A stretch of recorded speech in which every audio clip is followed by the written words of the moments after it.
नमस्कार दोस्तों, मैं सुनील कुमार सोहेल स्वागत करता हूं आपके अपने YouTube चैनल श्री श्याम मित्रा में। आज मैं आपको बताने वाला हूं RSMSB न्यू भर्ती 2021 ग्राम विकास अधिकारी वीडियो भर्ती 2021 की विज्ञप्ति जारी कर दी गई है। इसमें कौन कौन आवेदन कर सकता है, पात्रता क्या रखी गई है, आवेदन कब से स्टार्ट हो रहे हैं, आयु सीमा का निर्धारण किस आधार पर किया जाएगा और परीक्षा शुल्क क्या लगने वाली है और इसका सिलेबस क्या रहेगा, A to Z संपूर्ण जानकारी आपको मैं देने वाला हूं बिल्कुल ऑफिशियल नोटिफिकेशन के माध्यम से। आपने अभी तक हमारे चैनल को सब्सक्राइब नहीं किया है तो चैनल को सब्सक्राइब कर ले और ऑल नोटिफिकेशन को ऑन कर ले, ताकि जैसे इसके फॉर्म ऑनलाइन स्टार्ट होंगे तो उसके ऊपर मैं फुल डिटेल से वीडियो बना दूंगा कि आप इसका ऑनलाइन फॉर्म आवेदन कैसे कर सकते हो, उसका नोटिफिकेशन आपको मिलता रहे। अब मैं आपका इसका ऑफिशियल नोटिफिकेशन डाउनलोड करके बता देता हूँ और पूरी विज्ञप्ति की जानकारी दे देता हूँ। मैं यहाँ पर इसकी ऑफिशियल वेबसाइट पर आ गया हूँ। यहाँ पर आपको दिखाई दे रहा होगा लेटेस्ट न्यूज़, यहाँ पर क्लिक करके मैं इसका पूरा नोटिफिकेशन आपको डाउनलोड करके बताने वाला हूँ। यहाँ पर देख लीजिए, जितने भी यहाँ पर प्रेस नोट निकले हुए हैं यहाँ पर दिखाई दे रहे होंगे आपको। यहाँ पर देख लीजिए आप, यहाँ पर देख लीजिए आप फोर्थ नंबर पॉइंट के ऊपर आप देख लीजिए village development officer 2021 detail requirement advertisement. तो पूरा रिक्वायरमेंट आपको मैं यहाँ पर डाउनलोड करके बताने वाला हूँ। जैसे मैंने इसकी PDF यहाँ पर पहले से डाउनलोड कर ली है, तो यहाँ पर देख लीजिए आप दिनांक 6/9/2021 आज की अपडेटेड राजस्थान कर्मचारी चयन बोर्ड विज्ञापन ग्राम विकास अधिकारी भर्ती। तो यहाँ पर आपकी ग्राम विकास अधिकारी वीडियो की भर्ती निकल चुकी है, ये सचिव की भर्ती निकल चुकी है। कब से इसके आवेदन स्टार्ट है मैं आपको पूरी जानकारी देने वाला हूँ। सबसे हम पहले बात कर लेते हैं पद का नाम ग्राम विकास अधिकारी। इसके अंदर आप देख लीजिए गैर अनुसूचित क्षेत्र के 3222 पोस्टें हैं और अनुसूचित क्षेत्र की यहाँ पर 674 पोस्टें हैं। टोटल यह विज्ञप्ति आपके 3896 पदों के ऊपर निकाली गई है। अब इसके आवेदन कब से स्टार्ट हो रहे हैं, क्या है, पूरी डिटेल जानकारी अपन इसको जिसके अंदर जो भी इंपॉर्टेंट न्यूज होगी मैं आपको बता दूंगा। यहाँ पर देख लीजिए आप चयनित अभ्यर्थियों को जिला का आवंटन, जो भी चयनित अभ्यर्थी होंगे उनके जिले के आवंटन के बारे में यहाँ पर बताया गया है। नीचे आ जाते हैं, नीचे और क्या है आवेदन की प्रक्रिया। यहाँ पर फर्स्ट नंबर पॉइंट देख लीजिए आप आवेदन की प्रक्रिया। इसके अंदर आप कैसे आवेदन कर सकते हैं, आप ई मित्र कियोस्क के माध्यम से, वजन सुविधा केंद्र के माध्यम से आप इसका फॉर्म भर सकते हैं और आप अपने घर बैठे आपकी खुद की स्वयं की SSID के द्वारा भी आप इसमें अप्लाई कर सकते हैं। इसकी फुल डिटेल में आपको पहले अगला नेक्स्ट वीडियो के अंदर बता दूंगा कि आप इसके अंदर आवेदन कैसे कर पाओगे। इसके लिए आप हमारे चैनल को सब्सक्राइब करके और ऑल नोटिफिकेशन को ऑन करके रखें ताकि उसका नोटिफिकेशन आपको मिल जाए जब से 10 तारीख से इसके आवेदन स्टार्ट होंगे। अब नीचे आ जाते हैं, इसके अंदर क्या क्या है। सबसे पहले हम बात कर लेते हैं इसके अंदर परीक्षा शुल्क की। परीक्षा शुल्क क्या लगने वाला है, जैसे कि आपको यहाँ पे ई मित्र कियोस्क के माध्यम से, जन सुविधा केंद्र CSC के माध्यम से आप इसका परीक्षा शुल्क जमा करवा सकते हो। इसके अलावा भी आप अगर घर बैठ के इसका फॉर्म ऑनलाइन करते हो तो आपको डेबिट कार्ड और क्रेडिट कार्ड के माध्यम से आप या नेट बैंकिंग के माध्यम से इसका पेमेंट कर सकते हो। अब देख लीजिए इसके अंदर फीस क्या क्या लगने वाली है। यहाँ पर देख लीजिए आप सामान्य वर्ग और क्रिमिनल श्रेणी के अन्य पिछड़ा वर्ग और अति पिछड़ा वर्ग के आवेदकों के यहाँ पर 450 रुपये का चार्ज लगने वाला है। उसी प्रकार देख लीजिए आप राजस्थान के नॉन क्रिमिनल श्रेणी के पिछड़ा वर्ग, अति पिछड़ा वर्ग व आर्थिक रूप से कमजोर EWS वालों के यहाँ पर 350 रुपये का चार्ज लगने वाला है। उसी प्रकार आप नीचे देख लीजिए, गैर समर्थ विशेष योग्य जन तथा राजस्थान के अनुसूचित जाति अनुसूचित जनजाति के कैंडिडेट विद्यार्थियों के लिए यहाँ पर 250 रुपये का चार्ज लगने वाला है।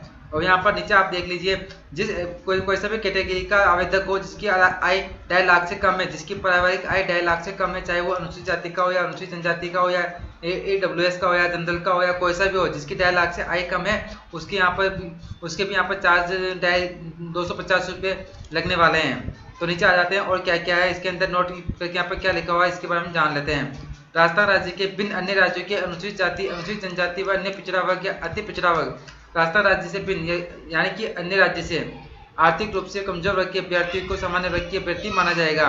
अगर राजस्थान के अलावा बाहर स्टेट का आवेदक इसके अंदर अप्लाई करता है, फॉर्म अप्लाई करता है तो उसको सामान्य श्रेणी का माना जाएगा। अतः ऐसे आवेदकों को सामान्य अभ्यर्थी के लिए निर्धारित परीक्षा शुल्क देना सामान्य श्रेणी का माना जाएगा, चाहे वो कोई सी भी कैटेगरी का हो। यहाँ पर फीस एक बार जमा होने के बाद वापस नहीं लौटा जाएगी। एक बार आपका पेमेंट हो जाने पर उसकी फीस वापस नहीं लौटाई जाएगी।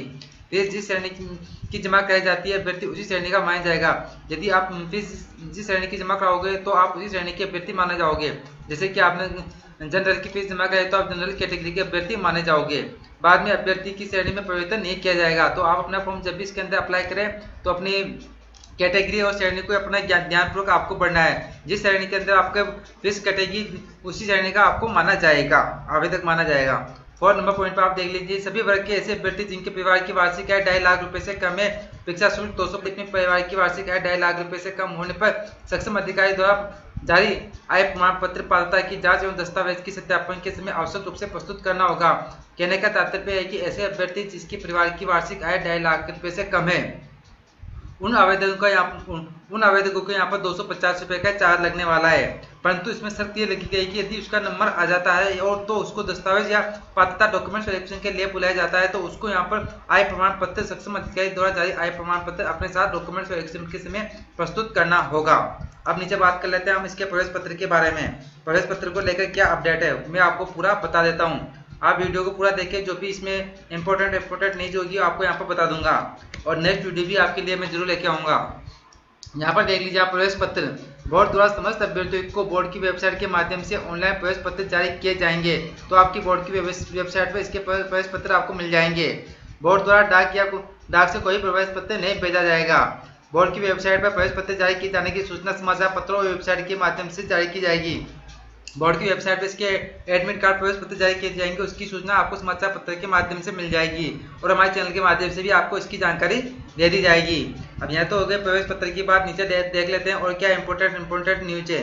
तो अब यहाँ पर देख लीजिए, यहाँ पर आपके ग्राम विकास अधिकारी रिक्त पदों का वर्गवार जिलेवार आरक्षण का विवरण निम्न प्रकार से है। यहाँ पर आपके पद दिए गए हैं, डिस्ट्रिक्ट वाइज आपके यहाँ पर पद दिए गए हैं आपके गैर अनुसूचित क्षेत्र के। इस पीडीएफ का लिंक मैं आपको वीडियो के डिस्क्रिप्शन में दे दूंगा। वहां पर आप पद देख लीजिए कौन से डिस्ट्रिक्ट में क्या पद है, उसके अनुसार आपको यहाँ पर अप्लाई कर देना है।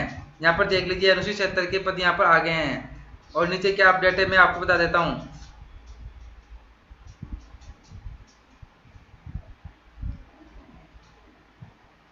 यहाँ पर आरक्षण के बारे में बात की गई है। उत्कृष्ट कार्य पदों हेतु आरक्षण के बारे में बताया गया है इसके अंदर। अब यहाँ पर हम बात कर लेते हैं वेतनमान इसका क्या रहने वाला है। यहाँ पर देख लीजिए 6 नंबर पॉइंट के ऊपर वेतनमान राज्य सरकार द्वारा देश 7वें वेतन आयोग के अनुसार ग्राम विकास अधिकारी का वेतनमान पे मैट्रिक्स लेवल आपकी 6 निर्धारित की गई है। तो आपकी पे मैट्रिक्स आपकी कितने रहने वाली है, 6 रहने वाली है। परीक्षा काल में मासिक नियत प्राथमिक राज्य सरकार के आदेश अनुसार दिए होगा। तो नीचे यहाँ पर अपने वेतनमान की बात होगी, वेतनमान की। अब यहाँ पर देख लीजिए आप 7 नंबर पॉइंट के ऊपर हम इसकी पात्रता के बारे में बात कर लेते हैं। इसके अंदर आपके लिए स्नातक या सरकार द्वारा उसके समतुल्य घोषित अर्हता। तो इसके लिए आपको आवेदन करने के लिए आपके पास स्नातक होनी चाहिए और स्नातक के साथ में आपके पास क्या होना चाहिए, भारत सरकार द्वारा इलेक्ट्रॉनिक विभाग में नियंत्रणाधीन डिपार्टमेंट ऑफ इलेक्ट्रॉनिक एक्रेडिटेशन और गवर्नमेंट ऑफ इंडिया DOE या CC द्वारा आयोजित और लेवल या उच्च स्तर का सर्टिफिकेट होना चाहिए। आपके पास क्या होनी चाहिए, ग्रेजुएशन होनी चाहिए, स्नातक होनी चाहिए। स्नातक के साथ साथ आपके पास और लेवल या उच्च स्तर का सर्टिफिकेट होना चाहिए। अगर आपके पास ये नहीं हो तो आपके पास यहाँ पर देख लीजिए व्यवसायिक प्रशिक्षण योजना की राष्ट्रीय परिषद नेशनल काउंसिलिंग तथा राज्य परिषद स्टेट काउंसिलिंग के अधीन आयोजित computer operator and programming assistant COPA data programming and computer software DPCS course का प्रमाण पत्र होना चाहिए। या तो आपके पास स्नातक तो होनी चाहिए, स्नातक के साथ साथ आपके पास ये डिप्लोमा होना चाहिए DOE या CC वाला। ये डिप्लोमा नहीं हो तो आपके पास ये देख लीजिए आप COPA और DPCS वाला डिप्लोमा आपके पास होना चाहिए। अगर ये डिप्लोमा भी आपके पास नहीं होता तो आप यहाँ पर देख लीजिए भारत में विधि द्वारा स्थापित विश्वविद्यालय या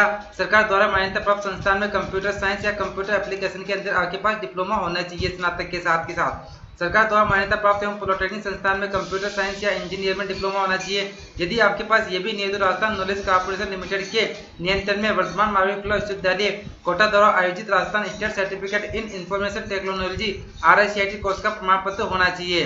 तो सबसे पहले हम इसकी पात्रता के बारे में मैंने आपको बता दिया है कि इसके लिए आपके पास में ग्रेजुएशन के साथ साथ आपके पास RICIT का डिप्लोमा होना चाहिए, तभी आप इसके अंदर अप्लाई कर सकते हो। यदि आपके पास RICIT का डिप्लोमा नहीं है तो आप यहाँ पर देख लीजिए DOE द्वारा आयोजित आपके पास ओ लेवल या उच्च स्तर का सर्टिफिकेट होना चाहिए। यदि आपके पास ये भी नहीं है तो आप यहाँ पर देख लीजिए COPA या DPCS का कोर्स का प्रमाण पत्र आपके पास होना चाहिए। यदि आपके पास ये भी नहीं हो तो आप कंप्यूटर साइंस या कंप्यूटर एप्लीकेशन में डिप्लोमा होना चाहिए या सरकार द्वारा मान्यता प्राप्त पॉलिटेक्निक संस्थान है कंप्यूटर साइंस या इंजीनियरिंग होना चाहिए। ठीक है, इसके अलावा आपके पास यहाँ देवनागरी लिपि में लिखी हिंदी कार्य करने का आपका क्या होना चाहिए, देवनागरी लिपि में लिखी हिंदी में कार्य करने का आपके पास अनुभव होना चाहिए तथा राजस्थान की संस्कृति का आपके पास ज्ञान होना चाहिए। आगे और क्या क्या अपडेट है इसके बारे में हम बात कर लेते हैं क्या जोड़ा गया है इसके बारे में। यहाँ पर अन्य योग्यता की बात बताया गया है। यहाँ पर राष्ट्रीयता होनी चाहिए। अब आयु के बारे में बात कर लेते हैं। आयु का निर्धारण किस आधार पर किया गया है। यहाँ पर देख लीजिए आवेदक 1 जनवरी 2022, यहाँ पर आपकी आयु का निर्धारण आपको 1 जनवरी 2022 के अनुसार किया गया है। 1 जनवरी 2022 को आपकी आयु 18 वर्ष पूरी हो जानी चाहिए। 18 वर्ष की आयु प्राप्त कर चुका हो और 40 वर्ष का नहीं हुआ हो तो आपकी आयु 1 जनवरी 2022 को 18 वर्ष की पूर्ण हो जानी चाहिए और 40 वर्ष से अधिक की नहीं होनी चाहिए। और आगे देख लेते हैं अपन क्या है, पदों की भर्ती नहीं हुई है। यदि कोई आवेदक उस वर्ष की भर्ती में आयु की दृष्टि से पात्र था तो उस आयु की दृष्टि से पात्र माना जाएगा, किंतु यह छूट 6 वर्ष से अधिक की नहीं दी जाएगी। तो यहाँ पर देख लीजिए इसकी भर्ती, यह जो ग्राम विकास अधिकारी की जो भर्ती है लंबे समय काफी टाइम के बाद निकली है, तो यहाँ पर आपको 3 वर्ष की आपको आयु में छूट दी जाएगी सभी आवेदकों को। तो ग्राम विकास अधिकारी की भर्ती परीक्षा का आयोजन वर्ष 2016 के बाद में नहीं हुआ है। तो यहाँ पर लास्ट एग्जाम ग्राम विकास अधिकारी का 2016 में हुआ था, उसके बाद में कोई एग्जाम नहीं हुआ था, जिसके कारण यहाँ पर 3 वर्ष की सभी आवेदकों को छूट दी जाएगी जो उस समय पात्र थे। समस्त आवेदकों को अधिकतम आयु सीमा में 3 वर्ष की छूट दी जाएगी। तो अब यहाँ पर देख लीजिए और क्या क्या कैटेगरी में किस को क्या क्या छूट दी जाएगी आयु के अंदर, उसके बारे में हम बात कर लेते हैं। तो यहाँ पर देख लीजिए आप उच्चतम आयु सीमा में अन्य विशेष श्रेणियों को छूट दी होगी। तो यहाँ पर छूट के बारे में बताया गया है। यहाँ पर देख लीजिए आप अनुसूचित जाति, अनुसूचित जनजाति व अन्य पिछड़ा वर्ग व अति पिछड़ा वर्ग के व आर्थिक रूप से कमजोर वर्ग के पुरुष अभ्यर्थियों को यहाँ पर 5 वर्ष की छूट दी जाएगी। तो यहाँ पर SC, ST, OBC व AWS वाले कैंडिडेट पुरुष को यहाँ पर 5 वर्ष की छूट दी जाएगी। उसी प्रकार सामान्य वर्ग की महिला अभ्यर्थियों को भी यहाँ पर 5 वर्ष की छूट दी जाएगी। वह अनुसूचित जाति, अनुसूचित जनजाति व अन्य पिछड़ा वर्ग व AWS महिला अभ्यर्थी को जो राजस्थान की मूल निवासी है उनको इस मामले में 10 वर्ष की छूट दी जाएगी। तो यहाँ पर देख लीजिए कहने का तात्पर्य है कि SC, ST, OBC व AWS वालों को, पुरुषों को तो 5 साल की छूट दी जाएगी और महिलाओं को 10 साल की छूट दी जाएगी, लेकिन वो राजस्थान के मूल निवासी होने चाहिए। यह तो हो गया आपकी छूट की बात SC, ST की, OBC की और यहाँ पर AWS कैटेगरी वालों की। अब नीचे बात कर लेते हैं और क्या है यहाँ पर अब इसके आवेदन कब से स्टार्ट हो रहे हैं। तो यहाँ पर देख लीजिए आप परीक्षा शुल्क जमा कराने के ऑनलाइन आवेदन पत्र भरने की अवधि, तो आपके यहाँ पर आवेदन आपके 10/9/2021 से स्टार्ट हो रहे हैं और 9/10/2021 तक मतलब 9 अक्टूबर तक आपके आवेदन भरे जाएंगे। वो भी रात 23:59 तक 11:59 तक आपके आवेदन भरे जाएंगे। तो आपको इस तारीख के बीच में अपना फॉर्म ऑनलाइन कर देना है। अब यहाँ पर देख लीजिए परीक्षा आयोजन की प्रक्रिया, आपका परीक्षा आयोजन कैसे होगा, किस प्रकार रहेगा, कितने पेपर होंगे, उसके बारे में भी आपको यहाँ पर इंपॉर्टेंट न्यूज मिलने वाली है। तो यहाँ पर देख लीजिए आप ग्राम विकास अधिकारी के पदों में भर्ती हेतु परीक्षा 2 चरणों में आयोजित की जाएगी। तो इसके लिए आपके 2 पेपर होंगे, एक तो प्रारंभिक पेपर होगा, एक मुख्य पेपर होगा। तो प्रथम चरण में प्रारंभिक परीक्षा का आयोजन किया जाएगा। तो प्रथम चरण में प्रारंभिक परीक्षा का आयोजन किया जाएगा। प्रारंभिक परीक्षा केवल अर्हता प्रकृति की होगी और मुख्य परीक्षा में प्रवेश के लिए अभ्यर्थी घोषित किए गए अभ्यर्थियों द्वारा प्रारंभिक परीक्षा में प्राप्त अंकों को मुख्य परीक्षा के बाद उनका अंतिम योग्यता क्रम अवधारित करने के लिए संगणना नहीं की जाएगी। यहाँ पर देख लीजिए मुख्य परीक्षा में प्रवेश दिए जाने वाले अभ्यर्थियों की संख्या इस परीक्षा के माध्यम से भेजी जाने वाली श्रेणीवार रिक्तियों को कुल संख्या की 15 गुनी होगी।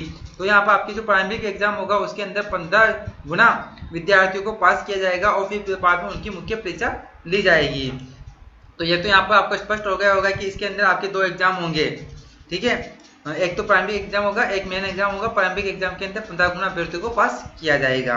बोर्ड द्वारा प्रारंभिक परीक्षा का आयोजन संभवतः आपका कब होगा, मार्च दिसंबर 2021 में आपका इसका एग्जाम हो सकता है प्रारंभिक परीक्षा का, और मुख्य परीक्षा का आयोजन संभवतः आपका फरवरी 2022 में हो सकता है। तो यहाँ पर आपकी संभावित तिथि दे दी है, आपके प्रारंभिक एग्जाम की भी संभावित तिथि दे दी है और आपके मुख्य मेन एग्जाम की भी आपके यहाँ पर संभावित तिथि बता दी गई है। और इसके अंदर कोई अपडेट होगा तो हमारे चैनल के माध्यम से आपको बता दिया जाएगा।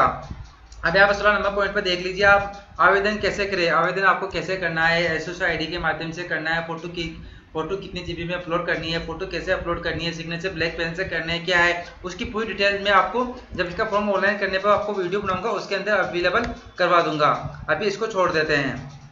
यहाँ पर फोटोग्राफी के बारे में बताया गया है। नीचे आ जाते हैं। नीचे आने के बाद और क्या क्या अपडेट है इसके अंदर मैं आपको बता देता हूँ। तो यहाँ पर देख लीजिए आप परीक्षा का कार्यक्रम, आपका सिलेबस क्या रहने वाला है। तो आपके परीक्षा का पाठ्यक्रम एवं परीक्षा की स्कीम, ग्राम विकास अधिकारी भर्ती की प्रारंभिक एवं मुख्य परीक्षा की स्कीम की विस्तृत पाठ्यक्रम बोर्ड की वेबसाइट RSMSSB rajasthan.gov.in पर अलग से उपलब्ध करवा दिया जाएगा।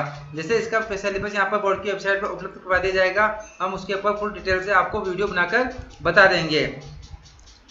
और नीचे आ जाते हैं। तो आज के लिए इतना ही था, यह छोटी सी अपडेट थी जो मुझे आपको बतानी थी। उम्मीद करता हूँ कि मेरे द्वारा दी गई जानकारी आपको पसंद आई होगी। पसंद आई हो तो हमारे चैनल को सब्सक्राइब करके रखें ताकि आगे आप आने वाले किसी भी वीडियो का नोटिफिकेशन आपको मिलता रहे। और इसको आप अधिक से अधिक शेयर करें ताकि इसका इन्फॉर्मेशन सभी कैंडिडेट सभी विद्यार्थी को मिल सके।